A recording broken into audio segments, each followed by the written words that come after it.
Hello, my name is Stephen Parker and I recently completed my Masters in e-learning. I work as an educational designer at the Southwestern City Institute within a vocational education support team called iTEL, and this presentation summarizes the findings of my research on role-based design. In this time of major change, my research focused on a challenge raised by Ken Robinson, where he asks, how will we educate people for the economies of the 21st century, given that it is impossible to anticipate what future economies will look like? This for me was a SWSi design issue. My position was that by developing staff e-learning design capacity, this would be foundational for SWSi to adapt to change. For example, a clear e-learning design leads to a well-developed product and facilitation. This informs evaluation, which leads to understanding of how to adapt products to meet the needs of the changing economy. At SWSi we have thousands of teachers who are fantastic subject matter experts, but not across the board strong in e-learning design. With this in mind, the research question was, how can we develop creative capacity to design e-learning courses to educate for the economies of the 21st century? This was the challenge. Learning about the e-learning design process and tools like Moodle can be a lot to digest and overwhelming for many teachers, which I believe explains why many of the Moodle courses I have seen are simply repositories for resources with no documented learning design thinking. Also, capacity for e-learning design must increase under vocational education compliance. Teachers are required to document how Moodle learning design maps to performance criteria and engages students to achieve learning outcomes. All of these challenges lead to the question,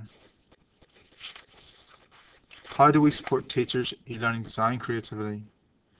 According to Ken Robinson, there are 4 key pillars that support creativity, namely focus on teachers' creative capacity development. Most great learning happens in groups.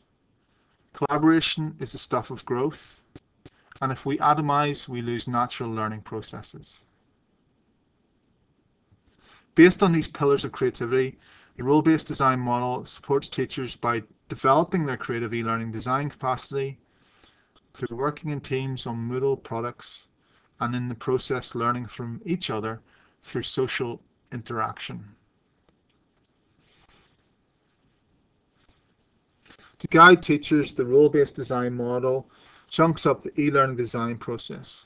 For example, if a teacher is new to Moodle, they focus on how to facilitate a pre-developed product and provide feedback on the learning design to the designer and the developer.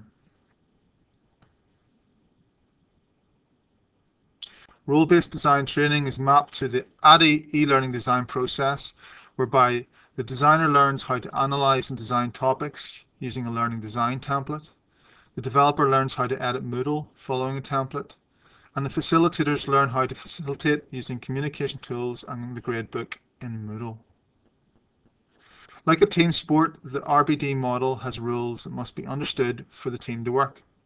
The first rule is that one-to-one tutoring of a learning designer is key, and the second rule is that each Moodle team requires a team leader to be mentored in a leadership role. Based on piloting the model on several projects, there is a return on investment from 3 hours of one-to-one tutoring of a key designer on the learning design template. This leads to the development of a learning design template which provides a common foundation to inform the development and facilitation of Moodle products. Also, mentoring a team leader on how to facilitate teamwork is necessary to create a collaborative and inclusive environment for teachers. Specifically, a team leader is supported on how to guide team activity and project manage following the Agile methodology. Okay, let's focus in more closely on the designer role tutoring, where teachers were stepped through how to use the learning design template. The learning design template is key as it provides a common approach when designing a Moodle course, which is flexible enough for teachers to inscribe their own creative ideas. The design model of choice is action mapping, which involves identifying the learning goal or assessment task, identifying what people need to do to prepare for assessment, designing activities to help people practice, and finally, identifying the minimum information needed for the activities. This is a screenshot to give you an impression of how the learning design template looks. For example, the first row identifies assessment tasks. The next row identifies what people need to do by translating performance criteria into plain English, learning outcomes, etc. Let's listen to teacher feedback on what surprised them most about using the template. What surprised you most about training today? I don't think anything surprised me. I'm pleased. I actually came in here thinking, why do I have to do all this before I even start? I've been doing this for 2 years. But it clears it up. It makes it, puts what's already in my head on paper before I start, and I'm fine to do that. It also, I can foresee that if everybody follows the same format, everyone's Moodles will have the same look, style and feel about it. So that a student who does on my unit and then swaps to your unit is going to get the same experience. For teachers who went through the learning design tutoring, the general feedback was they were able to think creatively within the constraints of the template. The benefit of this convergent thinking approach is that creative learning, design thinking can be explained to other Moodle developers and facilitators by the designer with clarity.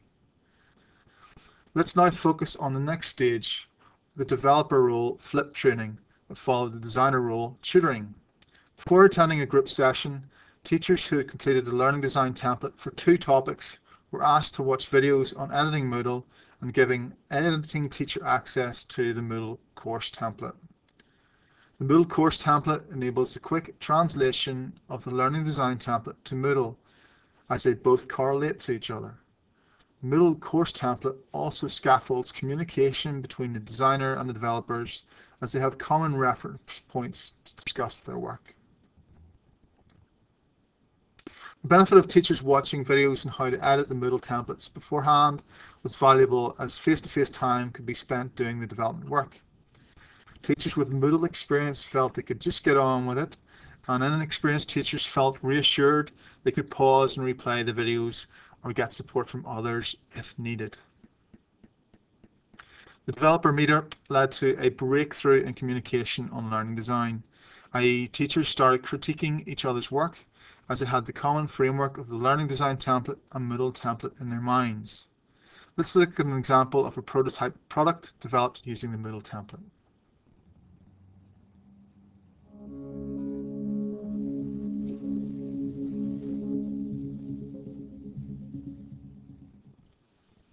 And we're on. Welcome everyone to applying WH&S workplace in the workplace. So what we're going to have a look at is what's involved in the course, give an overview of what you need to do. To start with, there's a warm-up and an orientation section. So in that you can look at a video on how to use the Moodle. Also we'll look at how to get to know each other, where we can post questions and get to know a bit about each other and how we all work and what we do. Also, we can communicate as well with everyone. So what's the best way to get in touch with people, whether it's email or Adobe Connect. How savvy we are on a bit of technology. So what works best for some might not work best for others.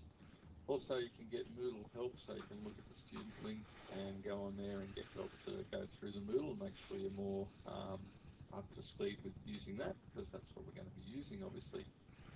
Next part we have a look at is the course summaries. Here you go through and have a look at what's actually in the course, so you can look at all the different topics. We can go through then and look at the acceptance for the rules and responsibilities, and also the authority to publish. So you'll need to click on those two and do those before we start. Then you can have a look at the assessment guides, student assessment guides, going through and making sure that you know when all topics and completion dates need to be done and things required and handed in. And that's also in the SAG, so you can get access to it as well. Once you've got all those done and finalised, you can then get into topic 1, which is basic legal requirements, where you can go through and see all the things you need to do in regard to workplace health and safety, codes of practice, process and procedures and the regulations. In that you'll see that there's some activities you go through, so you can look at some case studies. There's the basic legal requirements quiz that you do at the end, and there's some resources that you can look at with the video and a PowerPoint on the fundamentals. You can also go to the forum and post some questions, which is you look up the top, that's where your forum sits. And also if there's any feedback you want to give, you can do that as well.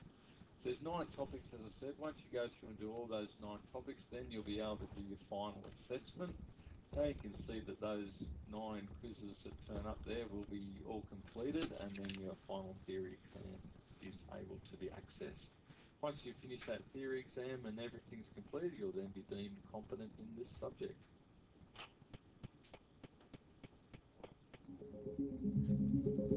Okay, so following the developer role training, once the prototypes were ready, facilitator role training was organised as part of a change management strategy, and this involved bringing together an entire faculty section to see the Moodle prototypes and reflect on facilitation practice.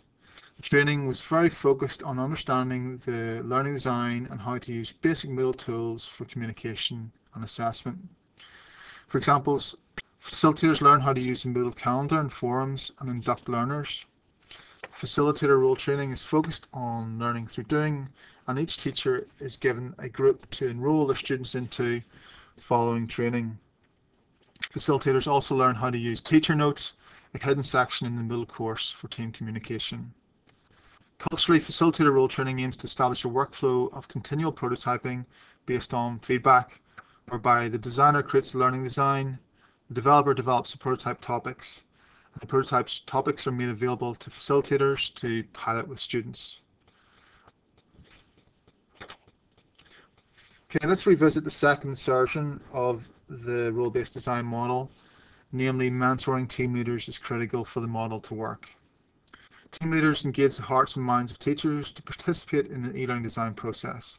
So to scale the process up, more team leaders will need to facilitate teamwork. As part of the pilot, iTEL took on the role of coaching team leaders on how to project manage teams. It was important that the team leader had already completed the designer and developer role training and developed a prototype so they could lead by example and show others e-learning design works.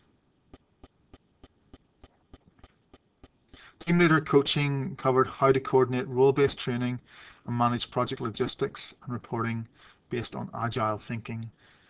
Agile thinking is a project management methodology that involves assigning team members tasks to achieve design milestones within short 2-week periods. SWSi has 3,000 staff, and the ratio of iTEL trainers to staff to allow one-to-one coaching of team leaders is too high. As a result, existing team leaders need to mentor new faculty project leaders if the role-based design model is to scale up and be implemented across SWSi. To date, the role-based design model has been piloted with 5 project teams from different faculties, and a number of products have been created in Moodle. Based on the interviews, the model appears to be developing teachers' e-learning design capacity through the cross-pollination of ideas and perspectives by teachers working collaboratively. Criticism of the pilot is how much iTEL support and time it took to create the right social conditions for collaborative teamwork to occur. That being said, there is an increased demand from faculties to design Moodle products. Therefore, research is occurring in consultation with faculty management to make the model more self-directed and scalable.